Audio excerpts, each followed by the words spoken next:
వాస్తుపరంగా కొంతమంది కొన్ని తప్పులు చేస్తూ ఉంటారు, అవి మార్చలేనివి. అవి ఏమిటంటే ముఖ్యంగా సెప్టిక్ ట్యాంక్ అది వాయువ్యంలోనే ఉండాలి. వాయువ్యంలో అంటే నార్త్ వెస్ట్ కార్నర్లో. కానీ చాలామంది అది మార్చలేం కదా, ఇప్పుడు ఏం చేయాలని చెప్పి అడుగుతూ ఉంటారు. దానికి పరిహారం యంత్రం స్థాపన చేసుకోవాలి. అలాగే పైకి వెళ్ళే మెట్లు, బరువులు, వాటర్ ట్యాంక్ వగైరా నైరుతిలో ఉండాలి. నైరుతి అంటే సౌత్ వెస్ట్ కార్నర్. అవి కూడా మేము ఆల్రెడీ కట్టేసామండి వేరే దిశలో, దానికి పరిహారం ఏమైనా ఉందా అని చెప్పి అడుగుతూ ఉంటారు.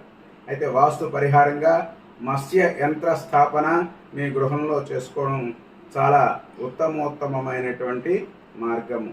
దానికి మీ గోత్ర నామములతో, అంగన్యాస కరన్యాసములతో పూజా కార్యక్రమాన్ని చేసి మీకు ముందుగా ఇవ్వడం జరుగుతుంది. కాబట్టి వివరములకు మాతో సంప్రదించినట్లయితే ఆ మత్స్య యంత్రాన్ని మీకు ఇవ్వగలం. ఇది సరి అయిన వాస్తు పరిహారము.